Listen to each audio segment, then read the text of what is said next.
Hello everyone, it's Ren here. Good to see you guys. In this video, I'm going to be talking about, linguistic typology, but this video is going to be more focused on responding to some comments, some objections, some feedback, and more.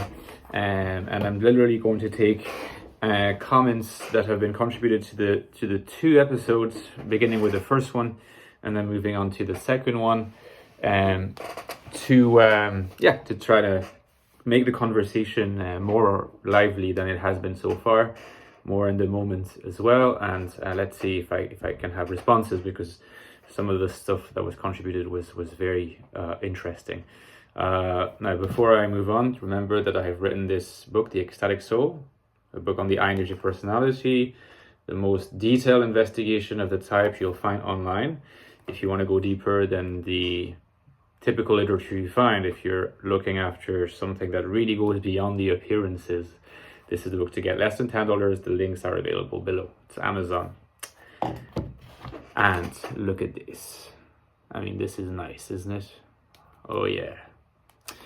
4.4 stars out of 5 on Amazon. It's 51 ratings. So yeah, I think it's a safe bet. Okay, so starting with the comments on the first episode, which was called Direction of Fit, where I unpacked the concept of direction of fit, mind to world, or world to mind, for statements of judgment. I suggested that a judgment that had mind to world direction of fit was going to be a JI judgment, so a judgment of introverted judgment, whereas extrovert judgment have a world to mind direction of fit, in which it is the contents of the world that have to fit the contents of the mind in order to be true. There's always this relationship to truth, and that relationship to truth is not insignificant. You always have to keep it in mind, and to remember that this element of truth condition is actually missing from a lot of other models, maybe all of the models. Not to say that other models don't refer to truth, but they tend to use the word truth as in, we're in pursuit of the truth. Whereas, like in my case, truth is actually a concept within the model.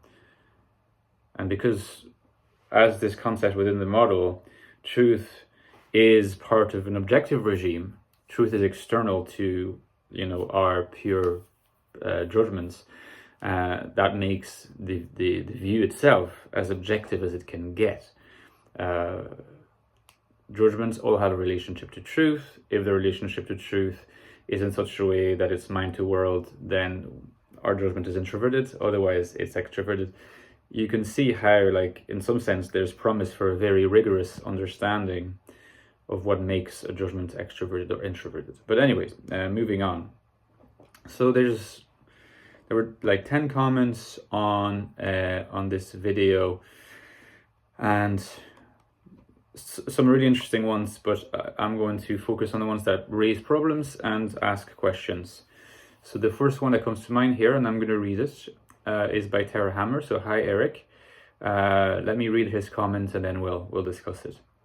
He says, "Hey Ren, I think there is real value in typing by studying a person's use of language.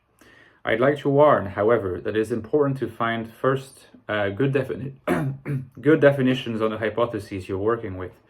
You are giving a few different definitions for key terms in this video, which is confusing. A definition of judgments or judging statements as, quote, a statement which has a truth condition is, in my opinion, not good enough. As a counterexample, say, use the statement, quote, the door is yellow. The door is yellow is a claim with a truth condition. Yet, is that really a judgment or more of a perceiving statement?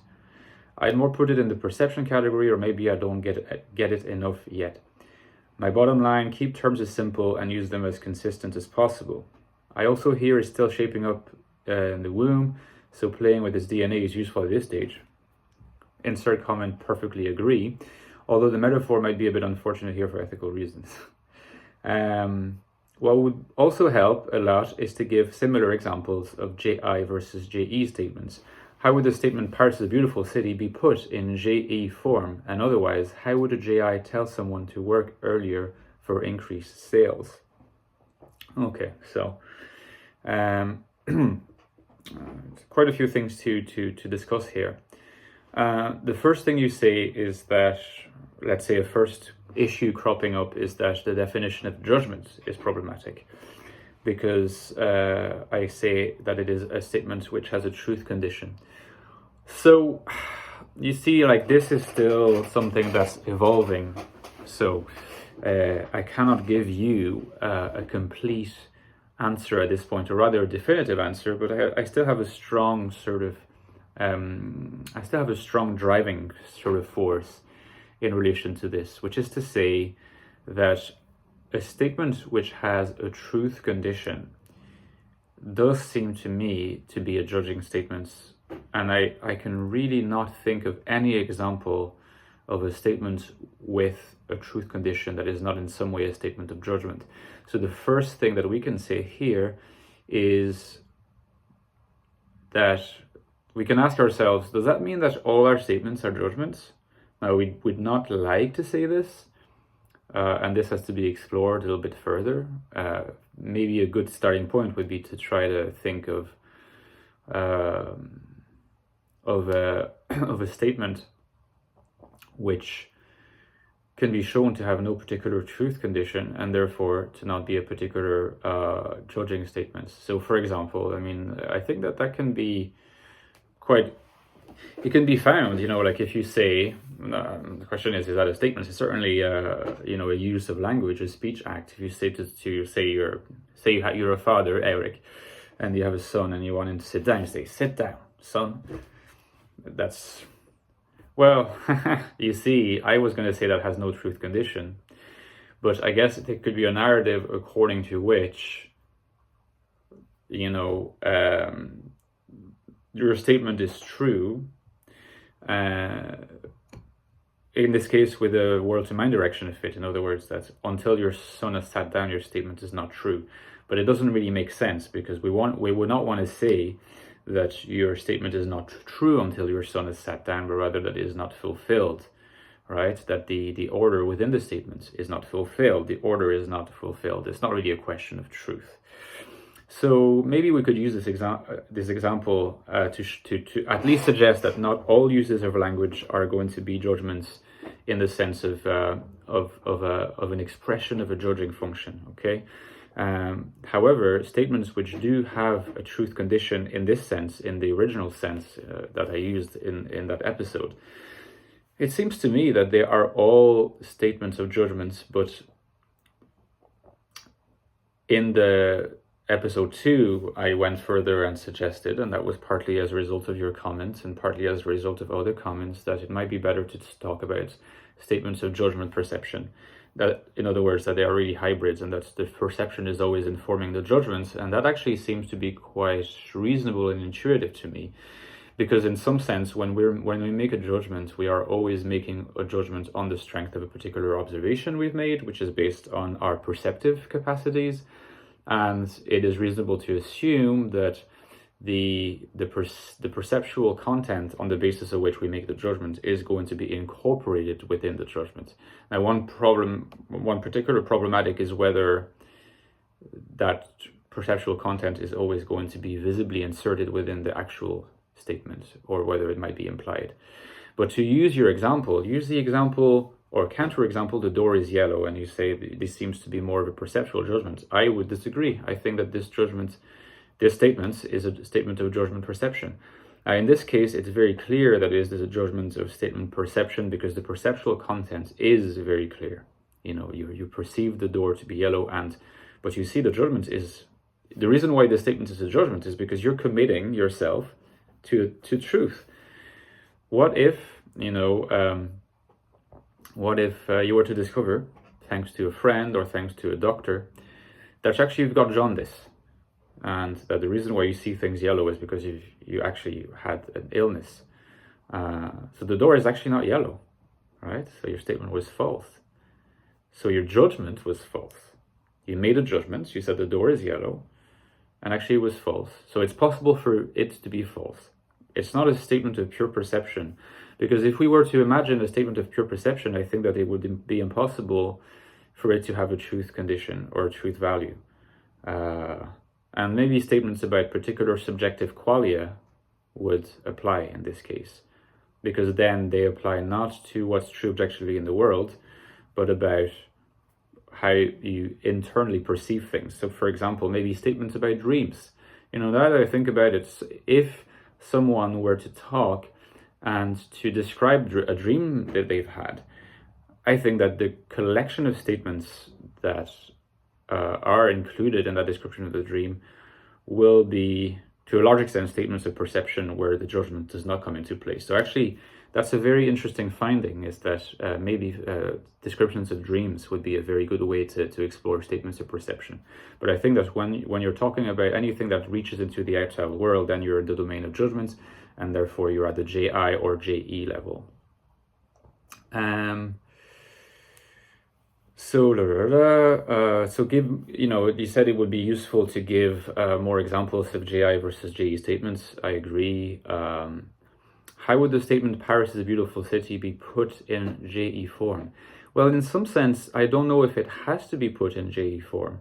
I think that the statement "Paris is a beautiful city" being a JI statement is just a JI statement. It does not have a JE form. And I would be more inclined to say that that this is a statement that can be made by a JE lead, or by a JI lead, or by a PI lead, or by a PE lead. Obviously, anyone is capable of saying that Paris is a beautiful city. It's just that when they make this particular judgment and they bring it to consciousness to such an extent that they express it, then, then they're using a JI function, because we all do, right? So if you're an INFJ, Eric, you're using TI when you make the statements. And if you are, if someone is an ENTJ, they're using FI, or an INFP, they're using FI. I mean, the presumption would be that if FI is rarely conscious in an ENTJ, they're likely to unconsciously make these judgments, right? Paris is a beautiful city, but actually, unless prompted by somebody else, they're less likely to make it on their own, right? So then the question is, well, Paris is a beautiful city, is that TI or is that FI, right? We have not discussed that yet, and I want to discuss that further in a future video. Now, it seems to me that cognitive type, which is a theory that I've been talking about often recently, and I really want to continue saying, I encourage people to explore it, because it is really probably the most interesting complete theory of type. It's not complete in actual fact, but in principle it can be completed, and it's the only one that can have serious scientific pretensions. And they have this very useful distinction between what they call the biotic and the abiotic. So the biotic would be anything that refers to things insofar as they're animate, insofar as they are sentient. Maybe animate commits us a little bit less here, and so we can say animate, versus things, so they have life in them in the first place. The primitive conception is already that things have life in them. That's the biotic perspective, whereas the abiotic perspective is a perspective whereby things are seen as objects, right? Like the inanimate, right? And you can see the two things, the same thing rather, from the biotic perspective or the abiotic perspective. So for example, you could see like a dog either as a living being or as an object in the world among many other objects, right? And you have different perspective depending on which sort of prism of interpretation you have. And the cognitive types view on this is that is basically the main hypothesis that they have in relation to this is that the F function, whether it be extroverted or introverted, they're going to have at least the function in its two incarnations, extroverted or introverted, will have a function that they deal with the biotic. They deal with things insofar as they are animate. In the case of humans, insofar as they're conscious things, conscious beings, and so on. Whereas the T functions, shared across the T and TI, variations, deal with the abiotic. So they deal with things insofar as they're inanimate objects, structures, right? So you have the living, the animate, the sentient, the conscious on the one hand, that's domain of the preference domain of F, and then the inanimate, the object, the causal, the conceptual, the structural, which is more on the T side. So if we use this, and I'm very tempted to say like this is a very useful conceptual distinction that cognitive type offers, and then I would like to say we can use this, maybe adopt it within the linguistic type, because it's a very fruitful hypothesis, I think, and to say, well, then when you make a statement of the kind, Paris is a beautiful city, well, we need to use the lens. Is it an abiotic statement or is it a biotic statement? That will help us nail down whether it's a TI or FI statement. We've already nailed that it is a JI statement because it has a mind to world direction of fit. But if we add it has biotic mind to world direction of fit, then we're in domain of FI. If it has abiotic mind to world direction of fit, then we're domain of TI. I think in the case of Paris, a beautiful city, we'll be tempted to say that it is an FI statement. And the reason why I think that we'd be tempted to say this is because Paris is a city. We immediately picture it with all its people and all things moving around, and a city as the statement seems to commit it, and especially as something that's beautiful. It's hardly something what we would say about like a disincarnate inanimate object. In some sense, to say, oh, what a beautiful object, just sounds wrong, right? So it'd be tempted to say that this is an FI statement. That the problem that would occur in this case is to say, okay, let's say it's an FI statement. Well, that seems to commit a lot of types, literally 8. The 8 types that do not have conscious or the possibility of conscious FI, to never ever say them by themselves unprompted, Paris is a beautiful city. And that seems to be a little bit difficult to defend. So either we stick to that, we say, yeah, no, that's actually the case. They would never say that. An INTP would never, out of the blue, just say, oh, Paris is a beautiful city, unless they actually turn this statement into an abiotic statement. ENTP is the same, and so on. Or, I think that's my preferred alternative, is to say, within our language, we have so many statements, so many propositions. I'm going to use the word propositions because it's a bit more precise and flexible than the word statement. We have countless propositions, and they can be of varying length, right? Paris is a beautiful city is a very brief, it seems very clear, but in some ways it's also very vague, right? It doesn't actually contain a lot of information, because we want to say, okay, how does that differentiate Paris from Rome? It doesn't. They're both beautiful cities. So we can see that the level of granularity is actually very, very low. So my preferred alternative would be to say that within our language, a lot of our propositions are not detailed enough as to be able to discriminate within JI or within JE or within PI or within PE, right? That in this particular case, in this particular proposition, the furthest we can get is to say, okay, that's a JI statement or a JI proposition. And that would already be very good. It's good advance, to be able to detect JI. But to actually go further and detect whether it's an actual, we are seeing FI at work or TI at work, we might need something that's a bit more detailed. Paris is a beautiful city, or Paris is a beautiful city, is a city where the people are very nice, or something more complex would allow us to nail whether it's FI or TI. Paris, a beautiful city, might just not provide enough information in this respect. Otherwise, how would a JI tell someone to work earlier for increased sales? Again, a JI is not just a JI. They have actually JE somewhere in their makeup.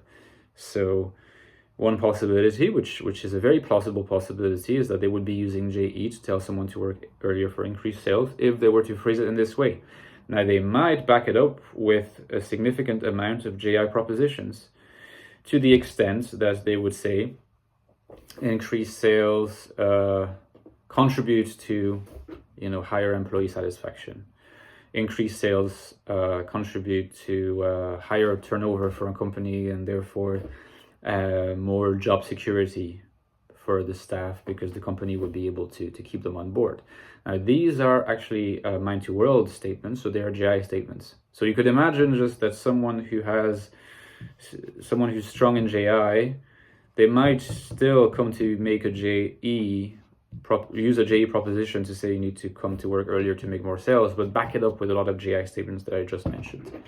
Right? I think that's perhaps within the framework of linguistic type, that seems to be the most likely thing that how they would operate. Whereas someone who's very strong in JE but weak in JI, very unconscious, let's say, maybe they'll just say, yeah, you need to work earlier because it will have more sales, and then they won't bother to back it up with any JI mind to world statements that just speak about the truth of the facts that come in support of essentially what their direction or command is, right? Which in this case the JI proposition is in practice. Well, it turns out, Eric and the others, that I've mostly been discussing this one comment, and this video is already getting quite long, so I might stop here. Maybe I'll take one more comment by Radish Raven and try to answer it quite quickly. I want to remain under 25 minutes. It says, hi, great video. I'm still confused about the world to mind and mind to world thing. And do you see the statements point more to JI and JE, like the JE giving advice kind of thing to make something possible through action, and the JI opinions on the truth of things that already exist? But Paris being a beautiful city is an opinion that can never be proven true, as beauty is subjective. So I maybe get it a bit, but got lost along the way.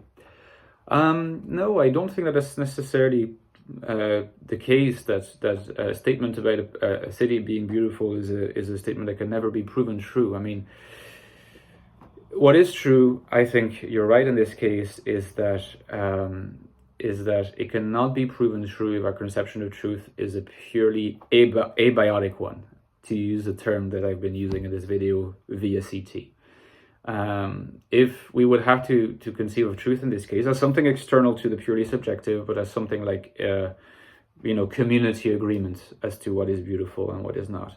So it's outside the subject, but it's not outside the intersubjective. So it's not, I agree with you, this conception of truth is not purely objective.